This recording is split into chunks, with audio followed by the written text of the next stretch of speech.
Dear fellow truth seekers, thank you and welcome for visiting my channel, MythoReligio. MythoReligio is a series of books about religious comparison studies between the stories in Judaism, Christianity, Islam, Hinduism and Buddhism, directly from their sacred books and world mythologies, hence the name MythoReligio. The purpose is to retrace the prehistory of humanity, since I am not fully satisfied with either the explanations from the point of view of creationists nor evolutionists. There are so many missing links in both explanations. If you feel the same, then you are on the right channel. In this book series, I will also analyze about the prehistory of humanity from the archaeological records, modern scientific point of view, and other alternative theories, such as the ancient alien theories and Atlantis or Lemuria legends.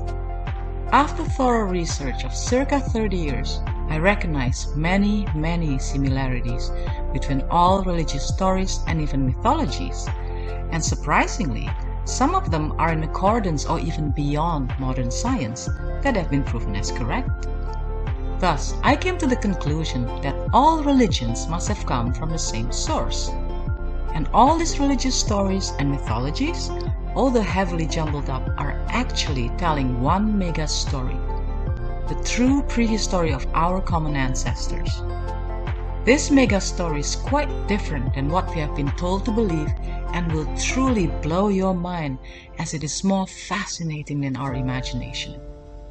If you have watched the earlier videos in this channel, I believe you can see some of the similarities too. If you haven't and you truly want to do a religious comparative study, I suggest that you do so. The best way to do a comprehensive religious study via this channel is by watching the videos starting from number 1 and continue until this present video and so on. That way you will see a clear pattern. For deeper analysis that I cannot share in this platform due to its sensitive nature that leads to the above conclusion, kindly read the books that are available in ebook format that can be found in my website www.mythoreligio.com or the physical books at Amazon in color or black and white version. The Epic of Gilgamesh. Dear fellow truth seekers, in this video, I'll be sharing with you the last myth from the Mesopotamian region about the hero king called Gilgamesh. The Epic of Gilgamesh, or Gilgamesh, can be found in the Sumerian, Akkadian, and Babylonian myth, with some variations. The story is recorded in 12 cuneiform tablets. According to the Sumerian king list, Gilgamesh was the 5th king of Uruk. He ruled at circa 2700 BCE, long after the flood. The tale of Gilgamesh is usually treated as a synthesis by modern translators. The version that I'm sharing with you now came from the translation made by Andrew George, Gilgamesh Penguin Classics 1999. Some scholars see Gilgamesh as the forerunner of the Greek hero Heracles, or Roman Hercules. Gilgamesh is introduced as knowing all things and countries, including mysteries and secrets of one who went on a long journey and had his story engraved on stone. He was endowed with beauty by the sun god Shamash in Akkadian and Babylonian version, equivalent to the Sumerian Utu, and with strength and courage by the storm god Adad, making him 2/3 god and 1/3 man. The 7 sages laid the foundations, and Gilgamesh built the walls and temples of Uruk for the heaven god Anu, or Sumerian An, and the love goddess Ishtar, Sumerian Inanna. Gilgamesh dominates the city and its people, leaving no young man free to go to his father, and no young wife free to go to her bridegroom. The citizens plead with the sky god Anu for help, and their prayers are answered. The gods create a primeval man, Enkidu, to be a counterbalance to Gilgamesh. Enkidu is formed from the clay of the ground, somewhere in the outback. The term for the outback is the Sumerian word Eden, making several scholars to compare the story as the creation of Adam in biblical Eden. There have been suggestions that he may be the bull man shown in Mesopotamian art, having the head, arms, and body of a man, and the horns, ears, tail, and legs of a bull. A trapper is the first person to come across Enkidu, seeing him as he drinks with the wild animals at the watering holes. The trapper reports him to Gilgamesh, who sends Shamhat, the courtesan, to tame him. She lies with Enkidu for 7 nights, after which the animals run from him and he finds he no longer belongs to the Eden. This part of the story has been compared by several scholars with the story of Adam and Eve, where they can no longer stay in Eden. When Enkidu hears from a passing wedding guest that Gilgamesh takes the young brides for himself on their wedding night, he goes to Uruk to challenge him. They wrestle one another to a standstill, after which they become best friends. And Gilgamesh introduces Enkidu to his mother, Ninsun. When she points out that he has no kith and kin, Enkidu bursts into tears, and Gilgamesh proposes a great distraction for them both. They will undertake an epic journey to the great cedar forest, where they will challenge Humbaba, the guardian placed there by the god Enlil. Enkidu advises against this venture, knowing as he does the terrifying nature of Humbaba, but Gilgamesh is determined on it. Ninsun prays to the sun god Shamash to protect her son, and takes Enkidu as an adopted son who will protect his new brother. Giant weapons are cast for the two of them before setting out. They march in 3 days a distance that would take normal men a month and a half. And each day they pitch a tent to the dream god. Gilgamesh dreams fearful dreams, but Enkidu always interprets them as good omens.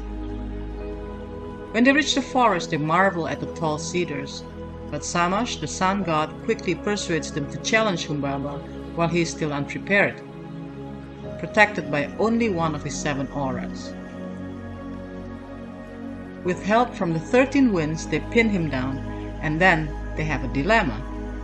Gilgamesh does not wish to kill Humbaba, but Enkidu is adamant that they kill or be killed. Humbaba pleads for his life and Gilgamesh hesitates, but Enkidu persists and Humbaba curses him, a curse like that of the Cyclops in the myth of the Greek Odyssey, having ominous consequences. After slaying Humbaba, Gilgamesh and Enkidu take down the tallest cedar in the forest to build a great door to the god Enlil. They return to Uruk, where Ishtar, the goddess of love, hears of the heroic deed and comes to ask Gilgamesh to be her husband.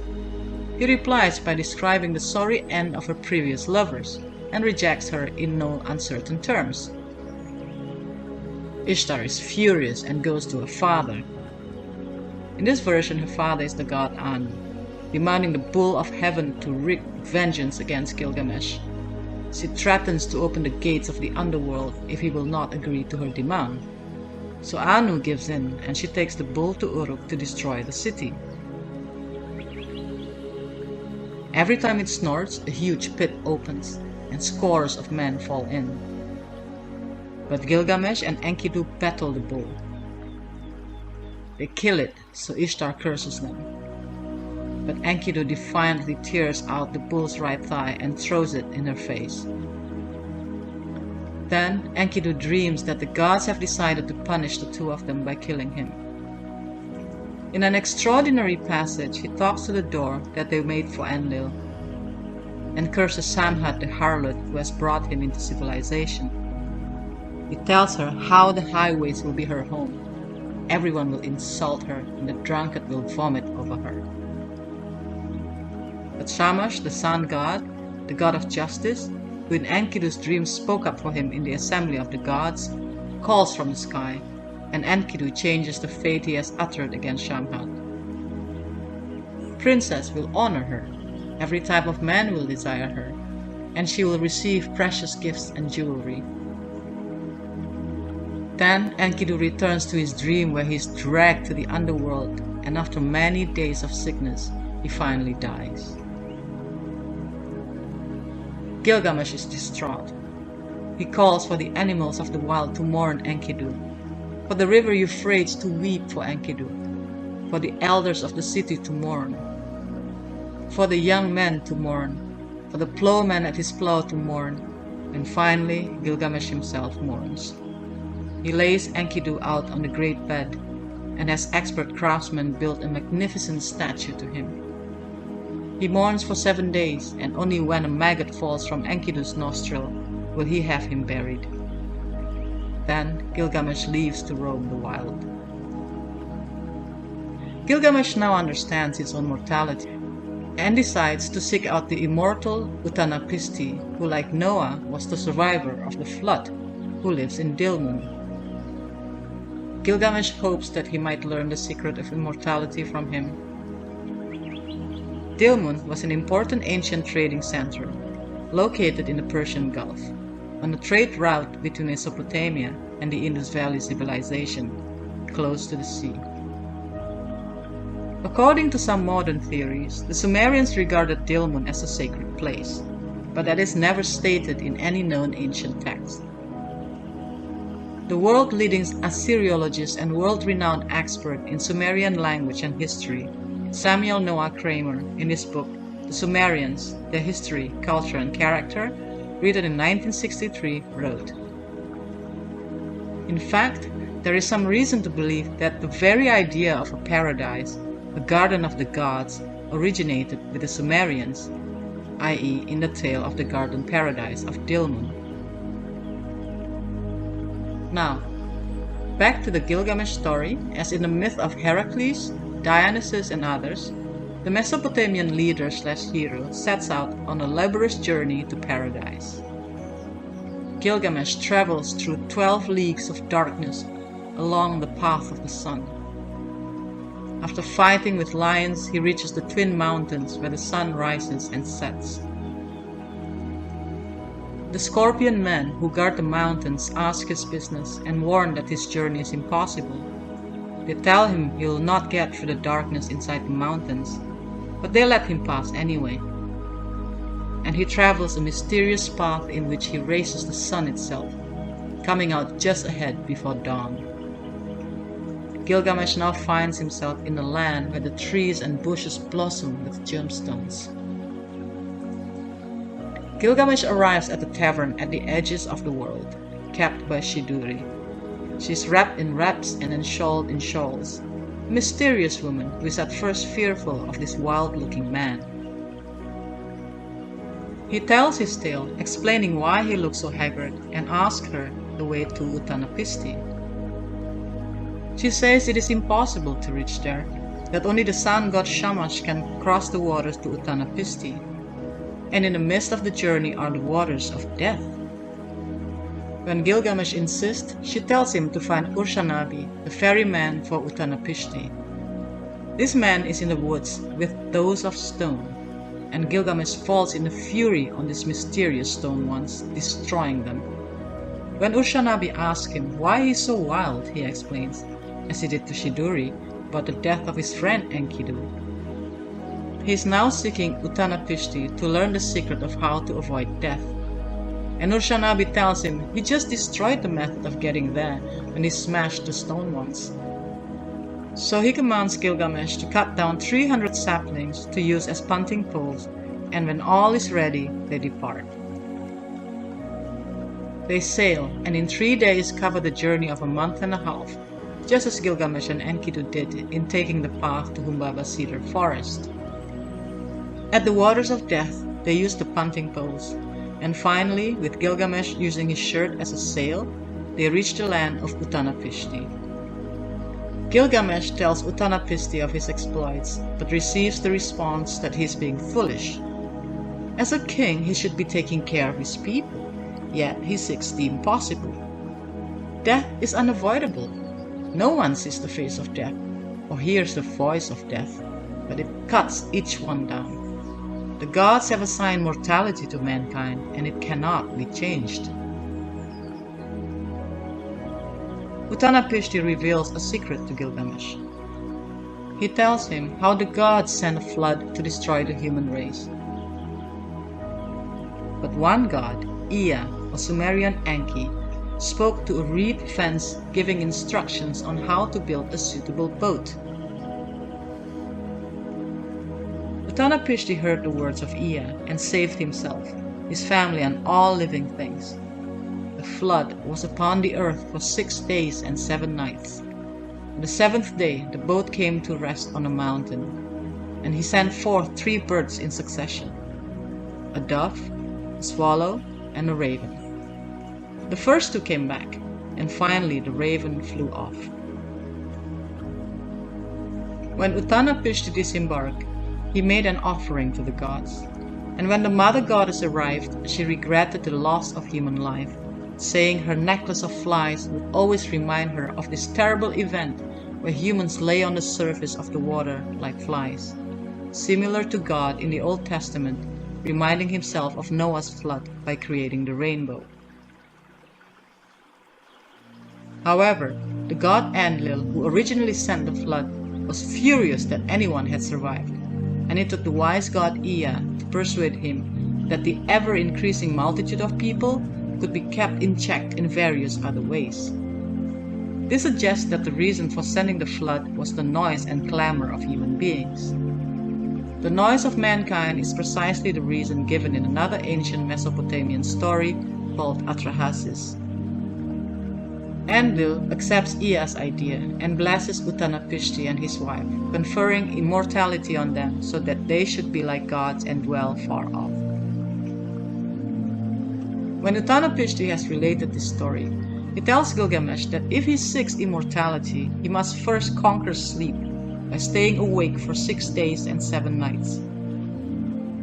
But Gilgamesh immediately falls asleep, and as he sleeps, Uttanapishti has his wife bake bread every day and set it in front of Gilgamesh.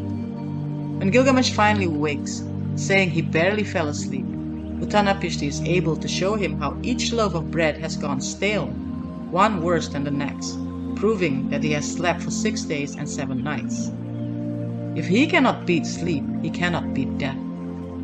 And Gilgamesh now accepts the inevitable. As for Ushanabi, the Quayside will now reject him. The fairy will reject him, and his days of immortality are over. Uttanapishti sends him to bath Gilgamesh, give him new clothes, and then, together, the 2 of them will go to Uruk. Before they leave, however, Uttanapishti's wife intervenes to plead that Gilgamesh not be sent away empty-handed. So Uttanapishti tells Gilgamesh a second secret. He tells him of a plant that will rejuvenate life. It grows beneath the sweet waters under the earth. So Gilgamesh ties stones to his feet and dives down to break up the plant, and then leaves with Ushanabi. They move at great speed as Gilgamesh and Enkidu on the way to the cedar forest. On the way, Gilgamesh bathes and a snake steals the plant, swallows it, and rejuvenates itself by sloughing its skin. So, Gilgamesh has lost his one chance of eternal useness and returns to Uruk with nothing but his experience and his companion Ushanabi, to whom he proudly shows the great city walls that he once built. As king of the greatest city in the world, Gilgamesh has seen the deep and learned the wisdom to accept his lot. Herewith, I'm ending the telling of the Mesopotamian myth. Thank you for watching and hope to see you next week.